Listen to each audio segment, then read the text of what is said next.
let's take a look at these photos right here. We've got some viewer photos to share with you from the Trinity University campus. The Eugenia B. Miller Fountain was completely iced over yesterday. And though it's a university tradition to take a dunk in on the fountain on your birthday, we do advise taking a rain check on those birthday dunks and to at least hold off until it warms up this weekend.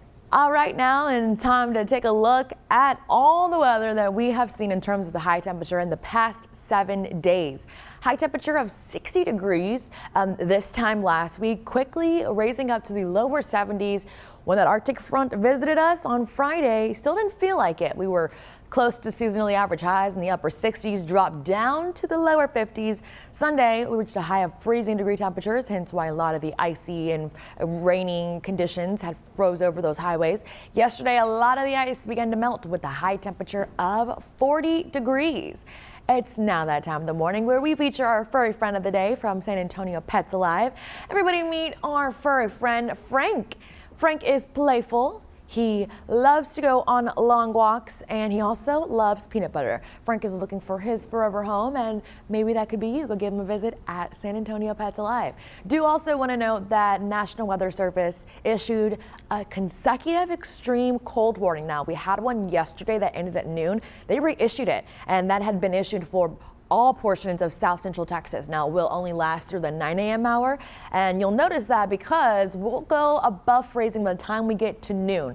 Lower 40s already. We're looking at highs potentially reaching upper 40s, possibly lower 50s. 48 degrees by 4 p.m. and we're not going to be in that freezing degree mark by the time we get to 8 p.m., which is something that's kind of telling us something different than what we have been seeing throughout the past few days. We still have lingering humidity and moisture across Central Texas, Waco, and Dallas. Portions in Tyler still dry over there in our friends in West Texas and El Paso, and then getting drier over there up in the Texas Panhandle. Now, when we talk about the cooler front, not all of us are quickly warming back up and shaking back from the Arctic air that we have gotten a visit from, but a 10-degree difference from Laredo in South Texas to the cooler air that's still lingering in portions of Central Texas and in Austin at 48. Dallas is still pretty frigid at 37 degrees. When we take a look at where the Arctic front is going to be positioned at for today, look at this.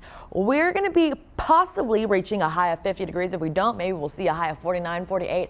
That is significantly better from where it is in Minneapolis. And their wind chill, you can anticipate that it's even a few degrees below zero, possibly about 10 degrees below for what it actually feels like. Cooler air there, we're getting warmer here. That's the story and that's the trend. We'll also stay with those warmer temperatures and not have a situation like we saw this past weekend as we head towards the weekend ahead. 49 degrees right now is your predicted high for Saturday, upper 50s by Sunday. We've got lower 50s today. Look at this, 60-degree temperatures. I want to layer up tomorrow for sure, and today, of course, with our morning lows fairly chilly and below freezing.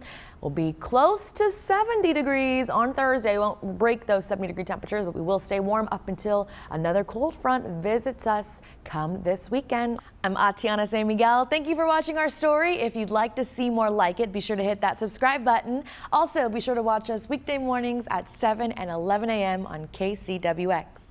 Bye. See you on the next one.